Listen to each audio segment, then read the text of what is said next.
Hi there, it's Melody Brooke again. I know it's been a while, a week since I talked to you. Today my topic is why people cheat. Please make sure you have your sound turned on and your volume turned up. And what I'm going to do is going to talk about why people cheat. I'm going to give you 4 topics, basically distance, insecurity, anger, and physical intimacy, which are just some of the reasons why people cheat. But I want to talk about them each a little bit today. So the number one thing is distance.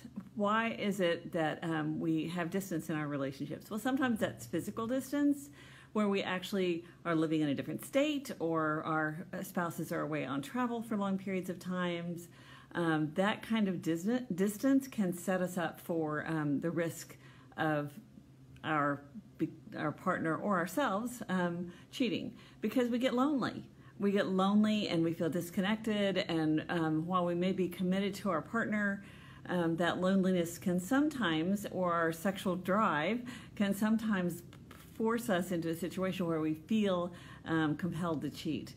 The other thing the other kind of distance, of course, is emotional distance, which can happen when people aren't talking to each other with enough intimacy, when they're avoiding topics. I'd say this is probably one of the more common things, is where you have couples who avoid conflict, and when they're avoiding conflict, what ends up happening is that they will feel more and more distance from each other, because actually the honest truth is the people that we work through conflicts with are the people that we feel most close to, right? The people that we've actually worked things through. But when we're a person who is maybe a little bit of a rescuer, or a person who's conflict phobic, what we can tend to do is that we will tend to hold our true feelings in, not speak our truth, and as a result, we end up feeling distant from our partner. And when we feel distant from our partner, you know, it's a lot easier to slide into a connection with somebody else who maybe we don't have as much stuff with, who it's easier for us to connect to and speak our hearts to, because we don't have to worry about them getting upset by how we feel or what we think and what's going on with us. So the 2 different forms of distance are physical distance and emotional distance. And the problem with the physical distance is, again, you're not maintaining perhaps enough communication while that person is physically gone. You're not having enough contact with them to where you remain feeling connected and supported and emotionally available. Maybe you're not having phone sex together, which would be a fun thing to do while you're having that distant relationship. Another thing is to be really aware of how that conflict phobia, or the perhaps even a feeling that you are afraid to communicate honestly with your partner, can cause you to feel distant from your partner, which can cause you to set yourself up to the availability of somebody else coming in. Now, what I haven't talked about in my introduction here is a little bit about how Facebook and other social media might play a role in that, because we have so many more access to connections than we used to have. There's a lot of different ways that people can get in, and people do. They try to get in. I have people connect with me all the time on Facebook that I do not know, trying to start conversations with me, trying to create that kind of intimacy, which I call opening a window. And so when we open that window, if we have distance in our relationship and we open that window to somebody else getting in, then we're much more at risk for, even if that's not our intent, even if our intent is just to have somebody to talk to, opening that window to having someone else who we're opening our hearts to, that we're not sharing with our partner. If we're sharing things with a stranger or with somebody that's a friend, and saying things that we would not say to our partner, then we're kind of opening that window and creating more distance with our partner. So to wrap that up a little bit, just to say that in order to really move that and change that and avoid distance being the problem, 2 things have to happen. One is you have to be consciously aware of the problem with the distance growing in your relationship, whether it's physical distance or emotional distance.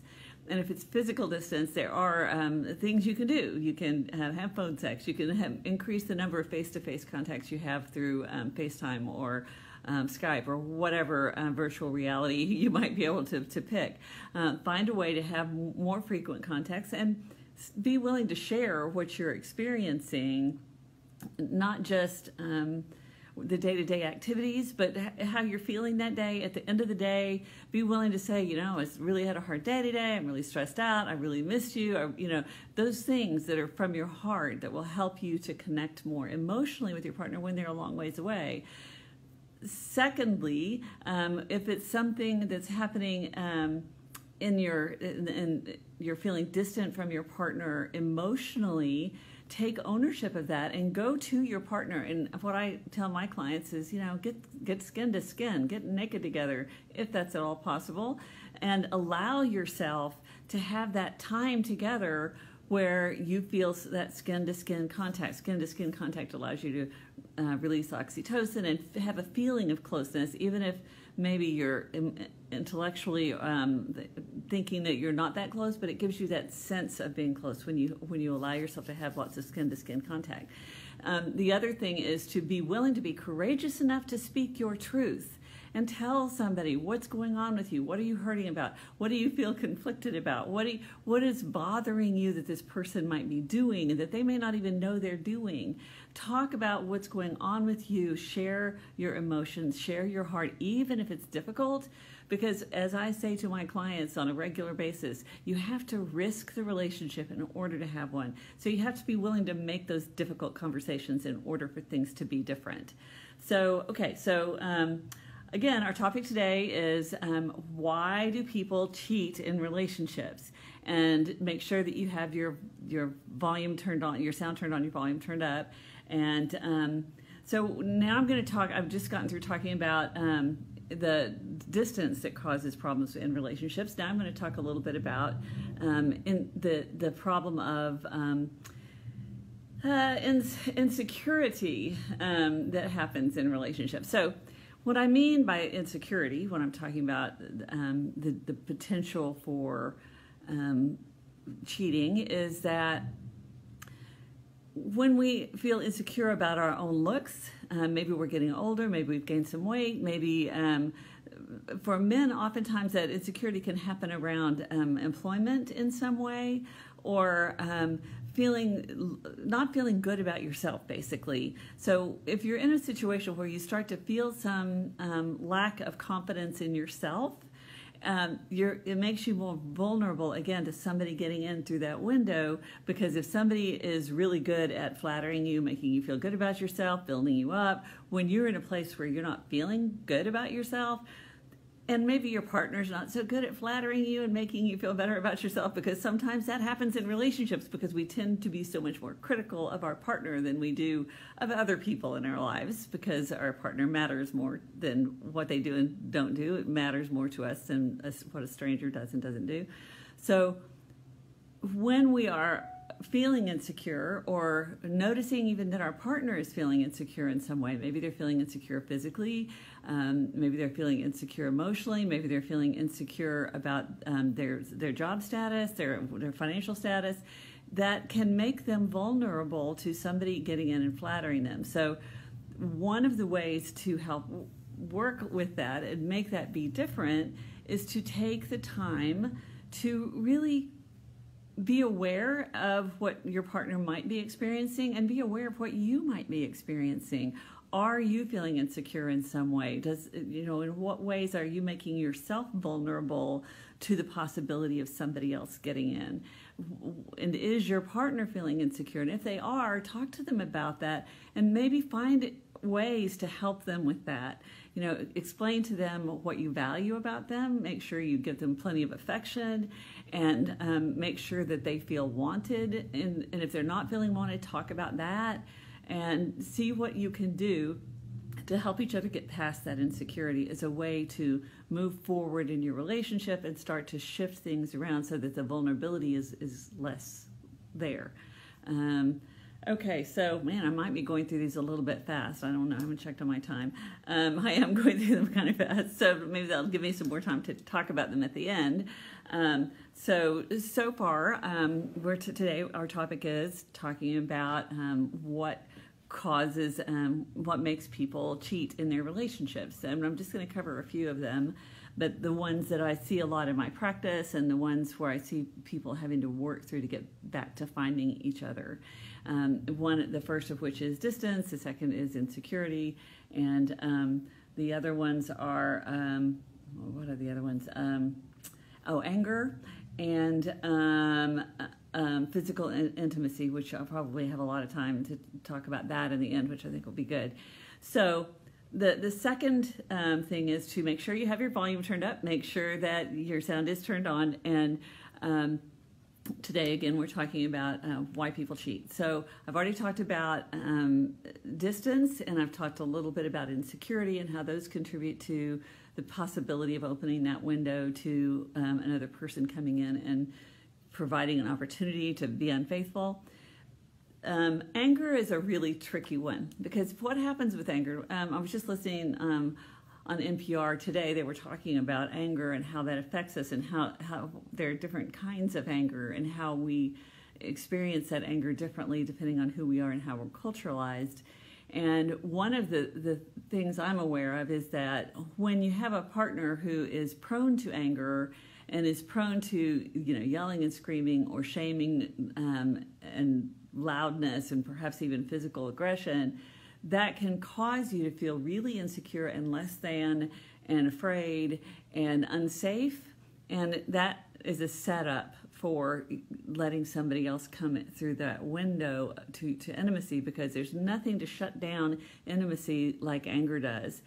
And that's just talking about the other person's anger. If their voices are loud, if they're aggressive with their anger, sometimes for some people that can cause them to shut down and feel distant, going back to that first one, and allowing ourselves to try to find somebody else where we can feel safe and secure and be more open with. So that's a window that they can climb in. The other thing is that the anger that is not necessarily expressed. Because I know I've had couples in my practice where somebody has been angry with their partner, and they didn't, for whatever reason, maybe they were uncomfortable with facing the conflict of how they felt, or maybe they're just in general uncomfortable with their own angry feelings, or they have a mindset of punitiveness, which means that they may have been raised in an environment where punishment was the way that they were trained to be human beings, and so they believe that they have to or should punish their partner for misbehavior. And sometimes when that happens, then that acting out can happen in the way of doing something that is known to be painful to your partner. Because if you have an agreement about monogamy with your partner, and you want to really hurt them because you're angry with them, that's a really good way to hurt them. And I think that happens more often in couples where one member is pretty narcissistic, because they're not aware of or sensitive to other people's feelings, and as a result, they they kind of will enjoy the fact that that will hurt their partner. Obviously, that's a really dangerous kind of relationship to have. So I think it's really important to check out if that's the attitude that your partner has, or the attitude that you might have, that will and can and could possibly set you up to act out in a way. Sometimes that's totally unconscious, which I find fascinating. But there are times when we're not deliberately trying to hurt our partner, but we have a passive-aggressive personality. So we might be the kind of person who we can't express ourselves directly. So instead, we act out sideways and hurt the person that we love. We act our anger out sideways in a way that we know that is going to hurt them. Not consciously, but unconsciously, we do those things because we're so hurt and angry with our partner. So being able to process your anger and recognizing that processing what you're feeling with your partner is a really huge part of what it takes to have full intimacy, which in a full intimate relationship, you are not breaking agreements that you have and cheating on each other. So again, let's kind of go through the first three that I've discussed here. The first one was distance, but that's physical and emotional intimacy, distance. and there's insecurity, which can be physical or emotional insecurity that can lead to leaving a door or a window open for somebody to come in. And that third one being anger, and how anger affects how we respond to each other and how we react to each other and how we feel safe or don't feel safe in our relationship. So, okay, so those are the things we talked about so far. We are talking today about how people cheat, or why it is that people cheat. And I've gone pretty good because I'm about halfway through and I've already gone through 3 of them. So the last one I think is going to be the one that will take the longest to cover anyway, so that's probably okay. So make sure your sound is turned up, make sure your volume is turned up so that you can hear what we're talking about today, which is why people cheat. And there's a lot more reasons than what I'm listing here, but these are some of the core ones that I see in my practice that I think is important to talk about. So the one, I've already talked about distance, I've already talked about insecurity, I've already talked about anger. So now I want to go into the more in-depth issue, which is physical intimacy and how that can set us up to be unfaithful, or set us up to have problems in our sexual relationship with our partner. So if we're not experiencing the kind of physical intimacy that is satisfying to us in some way, I see people who are really committed. And today, in fact, this week, I had someone come in who I really was moved, because even though he says he has not had any physical touch from his partner in a year, while he's craving that connection with someone else, he absolutely refuses to do anything except go to his wife and try to help that be different with his wife, because he knows how hurtful that would be to her. He's lived with it, he's seen it, he saw it with his mom and his dad, and he knows that that's not something he would want to do. But I do know that a lot of times that is the thing that's talked about in therapy, is about how one partner or the other did not feel like they were getting their physical intimacy needs met. Now, that can be in the form of not having enough physical intimacy. It can also be not having the right kinds of physical intimacy, to where you're feeling that your emotional and physical sexual needs are getting met. And when that happens, that can kind of create a doorway. And I want to include in this conversation something that I would call sexual confusion, which is being talked about a lot in the media these days, because people have gender identity issues, and they're oftentimes, because of our culture, men and women are sort of forced into seeing that the only acceptable way to be is male or female, and to be heterosexual, or and that's it. And when you are someone who has felt as if they're being forced into being perhaps heterosexual, because in order to have the acceptance and love of their family, their peers, in their workplace, to feel more a part of the world at large, sometimes people will feel pressured into marrying in a heterosexual relationship, when in fact they have a whole lot of homosexual. Homosexuality really is who they are and what they would prefer to express as. But because of the pressures of our culture, they end up in this place where they feel like they have to identify as heterosexual. Sometimes that's even very, very unconscious that people make that choice. So that's why I'm kind of calling sexual confusion, because not only do we have the issue of what is the quality of our sexual connection, both emotionally and sexually and frequency-wise, there's also the additional complication of people who may be confused about what it is in their heart they identify as, and maybe acting out on those homosexual impulses while they're in a relationship that is committedly heterosexual, and that can really confuse matters and cause all kinds of pain for everybody involved. Because it's okay to be who you are. What's not okay is to lie and to cheat and to not be honest about what's truly going on in your heart. So if you're finding yourself in a relationship where you are feeling like your sexual needs are not being met, and I'm talking about, let's just talk about frequency to begin with. Say you're a person who would like to have sex 2 or 3 times a week, but your partner maybe is comfortable having once a month. Or perhaps you're a person who would just like to have it, delighted to have it once a month, but maybe you're not getting it even once a year. And when you're in that situation and you feel those pressures rising, often what I see couples doing is hinting, teasing, even making fun of, but not being direct in their request for things to be different. And if you are in a relationship where you're not experiencing the frequency of sexual connection that you desire, it's really important that you address it. And if you don't feel comfortable addressing it with your partner or by yourself, get help. Go to your minister, go to a counselor, go to a coach, do something. Go talk to someone who can help you express yourself, because it is important. You are important. What you need is important. And the same goes for someone who is experiencing a lack of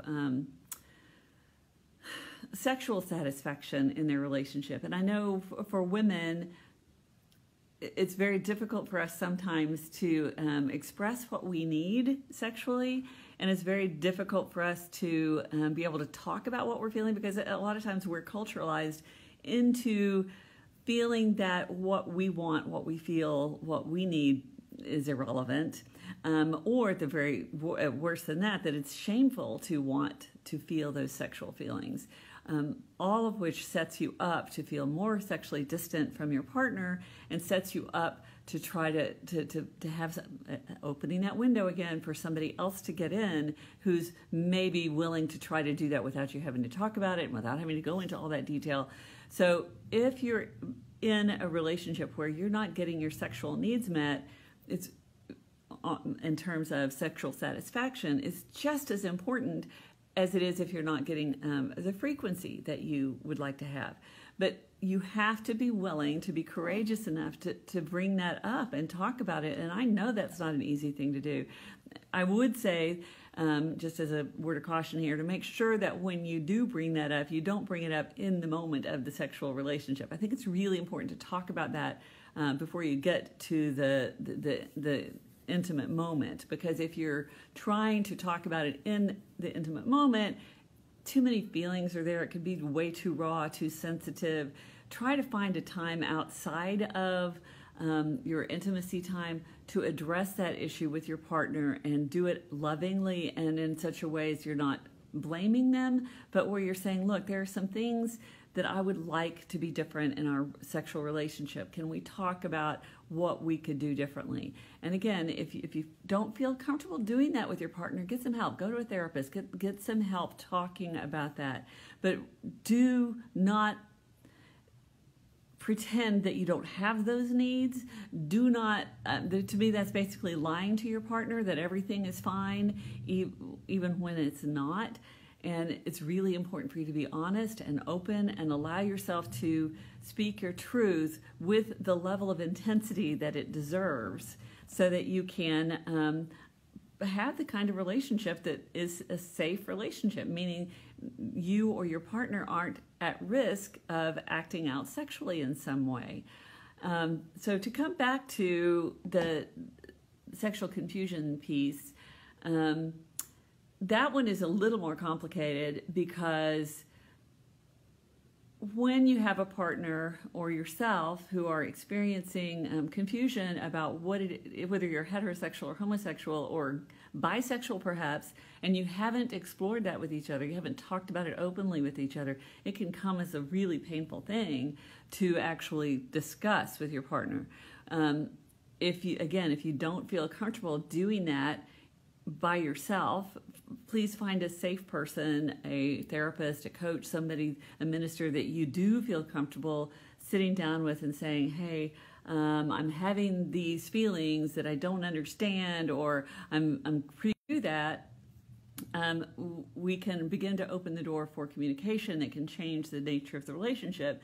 And I know that might be really scary, because there are some times when that happens that the only alternative is to end the relationship. But on the other hand, it's better for both parties to be honest about what you need and what your truth is, and to lovingly end the relationship, rather than go on pretending that you're being monogamous when in fact what you're doing perhaps is acting out sexually with somebody who is not the opposite sex. So when you do that, it's just as hurtful as if. And this is the funny thing, is I think sometimes people will think, well, I'm not cheating because I'm with a same-sex person. But I guarantee you that if you were on the other end of that, you would recognize that sharing sexual intimacy with somebody else, regardless of whether it's same-sex or opposite sex, it's going to be experienced as the same kind of betrayal, and it's just as harmful on the wounding to the recipient of that as heterosexual cheating is. Cheating's cheating. If you're not being honest with your partner about what you're doing sexually, then you're cheating. So far we have covered. I've been talking today about why people cheat. There's plenty more reasons for that besides the 4 that I've covered, but these are the ones that I feel like are the biggest in my practice, and so I wanted to address those, which the first one is the distance, both physical and emotional distance, insecurity, sexual insecurity, or financial or self-esteem insecurity that can cause a person to cheat. The third one was anger, which can be being intimidated by someone else's anger, and so therefore you shut yourself down and you look to find somebody who's safe enough that you can voice your feelings with, instead of being open with your partner because you're afraid to be. Or it can also be where you internalize your anger and you stuff everything down, and it just kind of comes out sideways, where you're actually punishing your partner or being passive-aggressive by being sexual, acting out with someone else because you're so angry at your partner. See that a lot. And then the final one was sexual insecurities, which or sexual intimacy, which by that I'm talking about frequency, or the satisfaction, or differences in sexual identities that may not have been talked about within the context of the marriage or committed relationship. So those are the areas that I think are really strong to talk about. I'm sure I could probably do whole episodes on just each of those separately. But if you have questions, please put them below. I don't really have time to get back to them with you right now, but please do put them down, and I will respond to you each individually at the end of this Facebook session. And I appreciate your hanging in here and talking with me today about cheating and I'd be interested to hear what you guys' experiences have been with that, because I'm pretty sure most people have had at least some experience with that, and how you might have dealt with it in your life. I'd be interested in hearing about that as well, and I'd be open to answering any questions you might have on any piece of what I've talked about. So I'm not sure what I'm going to talk about next week, but I will be back next week, 4 o'clock, every week. You can follow me on Facebook and keep apprised of what I'm going to be doing every week that way. You can also follow me on my website. Check into my website and get on my newsletter. You can look at read some of my articles on my website, and I put the link up there at the top of this feed so that you can easily link there. So let me know. I have a book. It's called Oh Wow, This Changes Everything. You can find it on Amazon. I also am going to be doing a women's retreat in March, and which will be specifically, it's called Dancing and Flow, designing the second half of your life so that you can live a more conscious life and have the ability to express yourself more fully in the second half of your life. So anyway, don't want to keep going. Thank you for joining in, and I will talk to you next time.